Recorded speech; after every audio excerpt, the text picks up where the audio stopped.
Olá, boa tarde a todos. É uma alegria estar de volta para mais uma reflexão. Vamos nesse momento agradecendo, não é agradecendo a Deus nosso Pai por esse momento em que podemos nos reunir, mesmo que seja desta forma, né? Virtualmente, mas sabemos, Senhor, que estamos unidos pelos bons sentimentos, pelos bons pensamentos, e é assim, Senhor, que nós te rogamos, que nos ampare, que nos proteja os nossos lares, e que estas reflexões da tarde possam ser benéficas para a nossa vida, Senhor, para enfrentarmos os desafios da nossa vida de encarnado. Muito obrigada, Senhor, graças a Deus e graças a Jesus. Então, meus irmãos, hoje nós trazemos uma pequenina reflexão a respeito deste tema, escolha das provas. É um tema importante, bastante importante, porque diz respeito a todos nós, né? Todos nós realizamos as nossas escolhas, então isso interessa muito para que a gente possa aproveitar melhor a nossa condição de encarnado, os anos em que a gente está aqui, isso pode ser muito benéfico para que a gente possa aproveitar melhor a nossa encarnação. Então vamos lá. Bem, primeiro a gente fala um pouquinho a respeito do mundo de provas e expiações, não é? Se nós estamos falando hoje sobre escolha das provas, o nosso mundo é de provas. Então é um mundo onde os espíritos são espíritos ainda inexperientes, imperfeitos. Essa é a condição geral dos espíritos. Então aqui o mal ainda prepondera sobre o bem, né? O predomínio é do mal. Então nós passamos por dificuldades, os obstáculos, os problemas de ordem de maneira geral são comuns, faz parte da nossa vida de encarnados enquanto estamos num mundo de provas e expiações. Então nós muitas vezes nos defrontamos com isso porque é uma condição do nosso mundo de provas e expiações, né? Então estamos todos aqui, logicamente, para evoluir intelectualmente e moralmente, né? Qual é o grande problema hoje no planeta? Nós estamos nos desenvolvendo muito intelectualmente, mas moralmente nós ainda estamos muito defasados, né? Então é isso, né? As provas, as dificuldades fazem parte do nosso contexto geral. Então vamos lá. Bem, mas o que seriam essas provas, né? Se estamos falando em escolha de provas, o que seriam? As provas seriam os desafios pelos quais nós passamos na nossa vida de encarnado, os obstáculos, os testes, né? Então, para a gente poder ter uma ideia, a gente vê como funciona na escola regular, aqui na Terra. Os alunos, de maneira geral, eles não precisam passar por provas para serem testados se aprenderam aquela determinada lição, para aprender novas lições ou para serem promovidos para uma nova série. Sim, é necessário passarem por provas, não é assim? Então, isso, como o nosso mundo material é uma cópia em escala menor em relação ao mundo espiritual, quando se fala em evolução espiritual, é a mesma coisa, quer dizer, para você evoluir, você precisa ser testado, você precisa passar pelas provas. Esse é o objetivo. As provas, elas não vêm para nos castigar. As provas, elas vêm para nos testar, para nos trazer experiência, para desenvolver os nossos potenciais. Quer dizer, ele impulsiona o nosso progresso espiritual, certo? Então nós precisamos da prova. Então a gente pode ficar um tempo no mundo espiritual, aprendemos, fazemos um balanço daquilo que nós já conseguimos progredir, aquilo que nós precisamos aprender, aquilo que nós precisamos melhorar, mas aí chega um momento em que nós precisamos vir para cá e sermos realmente provados, tá certo? Então isso é muito importante. As provas têm um objetivo de nos fazer evoluir, crescer, nos desenvolver, certo? Bem, escolha. Todos nós fazemos essas escolhas das provas. Então, é o próprio espírito que escolhe a prova logicamente antes de encarnar, né? A gente teve a oportunidade de ver naquele livro Missionários da Luz, André Luiz, né, fala neste livro, o espírito André Luiz, e pela psicografia do Chico Xavier, nesse livro, André Luiz nos apresenta justamente esse centro de planejamento de reencarnações na colônia Nosso Lar. E lá existem os espíritos especializados nisso, em nos orientar, né? Então, há uma orientação para que nós façamos as melhores escolhas, né? E é nisso, logicamente, que a decisão final é nossa, né? Quer dizer, eles podem nos orientar, mas quem faz a escolha final é nossa. A decisão é sempre do Espírito. Então, é nisso que consiste o livre-arbítrio. Então, Deus nos concede o livre-arbítrio, né? Ele nos faculta o livre-arbítrio para quê? Para que a gente possa fazer as escolhas e assim evoluir. Não é assim? Então, eu lembro até de um caso nesse livro Missionários da Luz, em que os espíritos orientaram esse candidato a reencarnar, explicando para ele que seria interessante que ele reencarnasse com uma deficiência na perna. Por quê? Qual era a fragilidade dele? Motivo da queda no passado. O amor próprio excessivo, quer dizer, ele tinha uma vaidade muito grande. Então, o fato dele vir com uma deficiência na perna faria o quê? Com que isso limitasse, freasse essa fragilidade moral dele, né? Então, seria um fator de contenção para que ele não se perdesse novamente, né? Então, seria um benefício para ele. Agora, eles deixaram ele pensar, e depois ele voltou e falou, olha, eu aceito, resolvi aceitar a sugestão de vocês, percebe? Então, a responsabilidade final é sempre nossa. Se fazemos boas escolhas, ok. Se não fazemos boas escolhas, nós temos que sempre arcar com isso. Isso de maneira geral, isso vale para tudo, né? Se não fazemos boas escolhas, né, a responsabilidade é nossa, né? Por isso que é muito conhecido esse ensinamento, né? A semeadura é livre, mas a colheita é obrigatória. Então, o livre-arbítrio, ele permite que o espírito ele faça as suas escolhas, né? Então, ninguém pode chegar e os espíritos superiores jamais vão fazer isso conosco, né? Vão passar por cima desse nosso livre-arbítrio, porque é assim que a gente evolui, né? É assim que a gente evolui, né?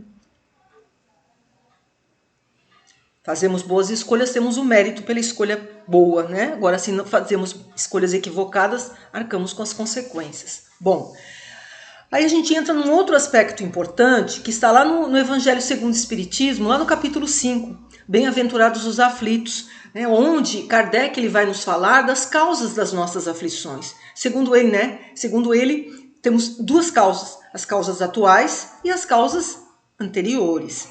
As causas atuais, elas são evitáveis.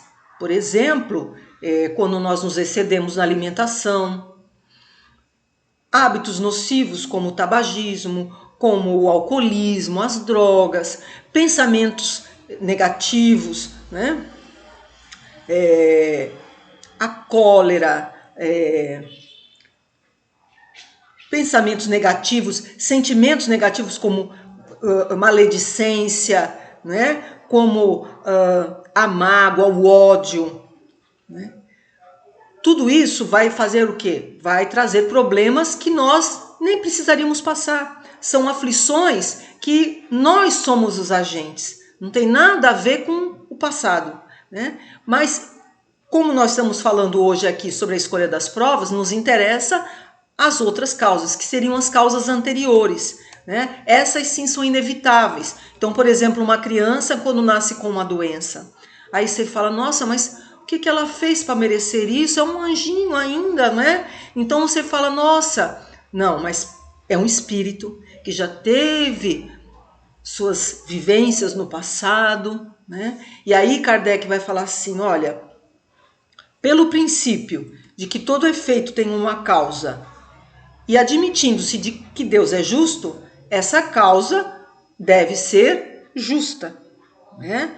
Então, muitas aflições que passamos, né, quando nós não encontramos a causa nesta encarnação, é porque a causa está no passado, certo? Então, tudo tem uma razão de ser, tá? Então, vamos lá. Bem, isso quer dizer, né, o Kardec pergunta isso para os espíritos, no Livro dos Espíritos, todas as dificuldades que passamos na vida foram previstas e escolhidas por nós, e aí nós grifamos ali a palavra todas, porque não seriam todas as dificuldades, né? Então, o que os espíritos explicam para Kardec? Que, na verdade, não dá para prever tudo que vai acontecer conosco. Prevê-se o tipo de prova, né? Aquilo que realmente vai influenciar o nosso destino. Mas os detalhes ficam por conta da nossa vontade, do nosso livre-arbítrio, né? Como nós vamos nos conduzir diante daquela prova, né? Isso não dá para prever, tá certo? Então, é isso. Nem tudo é previsível, só os fatos principais. Por exemplo, eles falam assim, olha, se o espírito ele escolhe encarnar, nascer em meio aos criminosos, ele já sabe dos riscos a que ele estaria exposto, né? Mas aí vai depender do quê? Justamente disso, do livre-arbítrio dele, de como ele vai lidar com isso, mas ele já sabia de antemão os riscos que ele estaria exposto, certo? Outro aspecto importante, né? Não devemos pensar que todo sofrimento seja devido a erros cometidos no passado. Isso aqui também é importante, porque muitas vezes a gente tem aquela ideia assim, eu tô passando por essa dificuldade, eu tô pagando alguma coisa do meu passado. Isso é alguma coisa do meu passado, é alguma coisa algum erro cometido no passado. Nem sempre, né? Nem sempre. Pode acontecer de nós escolhermos uma prova que não tenha nada a ver com o nosso passado e que seja com o intuito de nós concluirmos a nossa depuração, acelerarmos o nosso progresso. Percebe? Então, muitas vezes não tem nada a ver com o passado, é uma necessidade evolutiva, uma experiência nova que vai acrescentar na minha evolução espiritual, certo? Também isso é importante. Mas por que o espírito não escolhe as provas menos penosas? Veja, enquanto encarnados, nós muitas vezes nos admiramos de um espírito escolher uma prova mais penosa, mas o que os espíritos e Kardec nos explicam? Que a visão do espírito é diferente. O espírito ele tem uma lucidez maior, então ele vai entender assim, olha, Kardec faz até uma comparação. Um doente, ele vai escolher um remédio mais amargo, porque ele vai ver que aquele remédio mais amargo vai trazer uma cura mais rápida. Então ele prefere aquele remédio amargo, porque aquele remédio amargo vai trazer a cura de uma forma mais eficaz. É assim que acontece com o espírito, né? Muitas vezes, ele vai escolher, né, uma prova mais penosa, porque ela vai trazer o quê? Uma melhoria mais rápida do seu estado. Às vezes o espírito ele está se sentindo culpado, ele necessita da paz de espírito, ele precisa melhorar o seu estado. E aí ele opta por uma prova mais penosa, porque ele sabe que ele vai ter uma recompensa maior, mais rápida, né? E aquilo vai valer a pena para ele, percebe? Então é isso. Ele sabe que aqueles anos vão ser nada em relação àquilo que lhe espera futuramente. Avançando um pouquinho mais nesse raciocínio, olha só, o espírito é como um viajante que chega no topo da montanha. Olha a comparação que Kardec também nos traz, né? Ele tinha sempre uma maneira de conduzir nosso entendimento, né, de uma forma mais fácil. Então, quem está no topo da montanha tem uma visão melhor do que quem está no vale, quem está embaixo, percebe? Então, o espírito é como se ele estivesse lá em cima. E nós, enquanto encarnados, estivéssemos no vale, embaixo, no topo da montanha.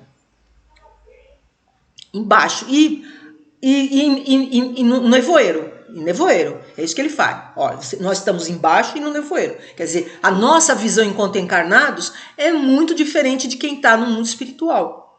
No mundo espiritual, o espírito tem mais condições de enxergar de uma forma mais ampla. Então, aqueles anos que ele vai passar por uma prova vão representar muito pouco em relação ao futuro que ele espera, um futuro mais feliz, de mais bênçãos, percebe? Então ele escolhe dessa forma, né? Então ele compara também Kardec e fala assim, olha, quando a gente está aqui na vida, no mundo material, quando a gente abraça uma profissão, a gente não, eu quero essa carreira profissional. Aí você estuda anos a fio, você faz estágio, né? Porque você sabe que ao se formar, você vai também colher os frutos disso. Quando você muitas vezes se esforça na sua vida também, né? Para que na maturidade você também possa ter uma vida mais tranquila. Então Kardec faz essas comparações. Quer dizer, para o espírito, ele investe nessas provas mais penosas, nessas dificuldades todas, porque ele sabe que ele vai ter as compensações futuras. Certo? Então, isso tudo, essa escolha consciente do espírito, é por conta do quê? Do desembaraço do corpo material, da vida material. Aqui a gente não tem essa visão. Espiritualmente, liberto do corpo físico, a visão fica mais ampla. Tá? Outro aspecto importante é o esquecimento do passado. Né? Então, o que nos favorece quando a gente chega aqui? O esquecimento do passado. Isso é a misericórdia divina. Então, Deus, ele faz assim com a gente. Olha, deixa o passado de lado por enquanto, foca no seu presente, né? Foca no seu presente para você ter um futuro melhor, mais feliz. Justamente porque no passado, muitas vezes, como é que se reúne uma família de maneira geral? Normalmente você vai ter um ou outro que seja um desafeto do seu passado. Quer dizer, a misericórdia divina permite que isso, nesse momento, seja esquecido momentaneamente, né? E o que fica conosco? O que é importante para nós? Né? A voz da consciência, né? O que é a voz da consciência? Ela vai nos apontar o bem e o mal, né? Então você sabe, né? A voz da consciência te aponta se você está seguindo um bom caminho, se não, e te dá força para resistir às más tentações. Então, isso é importante e fica conosco. E as tendências instintivas. Né? Então, as tendências instintivas é aquilo que a gente já traz. Né? Muitas vezes aquela fragilidade que nós trazemos. Né? No fundo, todos nós sabemos a nossa fragilidade. Se a gente se observar, se olhar interiormente, a gente vai saber qual é a nossa fragilidade. Muitas vezes essa fragilidade moral que foi motivo de quedas no passado. Então, ela traz para quê? Nós percebemos ela para quê? Para que nós possamos fazer as correções necessárias, nos educar espiritualmente. E também essas tendências instintivas, elas também se expressam muitas vezes numa facilidade nossa com relação, vamos dar um exemplo aqui, uma criança que logo na infância ela tem uma facilidade muito grande para tocar um instrumento. Isso é o quê? É a tendência instintiva, é algo que ela já desenvolveu no passado. Percebe? Então, nos acompanha na nossa encarnação aquilo que realmente seja importante. O passado, nesse momento, ele tem que ficar esquecido. É um esquecimento momentâneo, lógico. Às vezes, durante até o sono do corpo, às vezes a gente vai conversar com algum amigo espiritual e alguma lucidez vem. A gente tem a memória vem um pouquinho, né? Não tudo, mas às vezes durante o sono do corpo e após a desencarnação, gradualmente a gente vai lembrando desse passado, né? Então isso tudo é momentâneo, é para que a gente possa aproveitar bem essa encarnação, né? Então isso é a misericórdia divina, que faz tudo a nosso favor, né? O valor da resignação.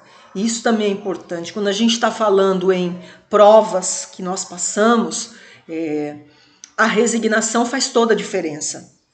Então, quando a gente não se resigna, né? Resignação é aquilo de você não se desesperar, não reclamar, não se queixar das dificuldades, né? Quando você se queixa, quando você se revolta, o que acontece? Você está contraindo novos débitos. Se as provas podem te ajudar a quitar certos débitos, a falta de resignação faz com que você contraia novos débitos. Então, a resignação nos poupa séculos de sofrimento para o futuro. Então, é a resignação que vai validar a nossa prova, é que vai permitir que nós nos melhoremos espiritualmente, né? Que a gente realize realmente a nossa evolução. A gente abre um parênteses para colocar a respeito da resignação, porque a doutrina espírita, ela nos orienta que a resignação é uma resignação ativa, né? Não é aquela resignação de você não se queixar, né, e cruzar os braços diante das dificuldades. Não. Tudo que você puder fazer para superar as dificuldades, você deve fazer. Você está passando por uma dificuldade orgânica, você vai fazer de tudo para superar essa dificuldade orgânica. A resignação é para você não se desesperar, mas você vai fazer de tudo para superar aquela dificuldade, aquela prova.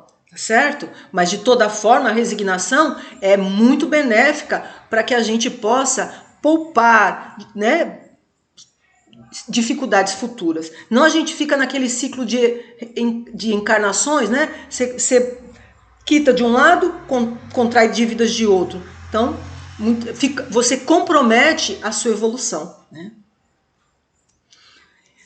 Chegando aos momentos finais aqui dessa reflexão, né, a gente deixa essa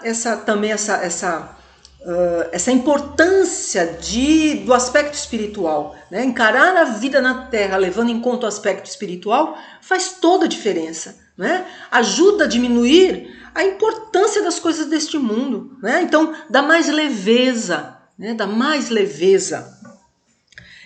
Quando a gente tem a certeza de um futuro mais feliz, né? Isso encoraja a gente, né? A gente sabe que esses anos que a gente está passando aqui muitas vezes com grandes dificuldades, eles são passageiros, né? Então, encarar a vida pelo prisma espiritual tira esse peso, né? Você não fica só focado no seu problema, você sabe que você está aqui de passagem, né? Até o Chico Xavier não foi assim? Ele pediu certa feita, ele estava passando por uma grande dificuldade, e aí ele falou com Emmanuel para perguntar para Maria, né, qual era o conselho dela, né? E depois ele trouxe o conselho seria esse, né, que tudo isso iria passar, né? Passaria. Então é isso, tudo passa, né? Essa nossa vida de encarnado, ela é impermanente. A impermanência é total, né? Então, se hoje nós estamos passando por dificuldades, essas dificuldades elas passarão, né? Então, como traz ali a imagem, uma boa leitura, né? Estar sempre em contato com essas reflexões que a doutrina e o evangelho nos trazem é muito importante, é que nos dão força para a gente seguir sem esmurecer, né? Sempre com bom ânimo. Então, esses recursos que a doutrina nos traz nos dão assim um propósito para a nossa vida, né? Há um sentido para tudo isso que a gente está passando e nos encoraja a ir para frente. É isso, meus irmãos? Então, nós deixamos aqui uma mensagem final de Emmanuel. Mesmo que não entendas de pronto os desígnios da providência divina, recebe a provação como sendo o melhor que merecemos hoje em favor do amanhã. E ainda que lágrimas dolorosas te lavem a alma toda, rende graças a Deus. E é com essa mensagem que nós rendemos graças a Deus, não é, meus irmãos? Muita paz a todos. Muito obrigada pela atenção. Agradecemos muito a atenção de todos. Que Deus abençoe a cada um de vocês. cada lar que esteja vinculado neste momento. Muito obrigada. Graças a Deus. Fiquem em paz.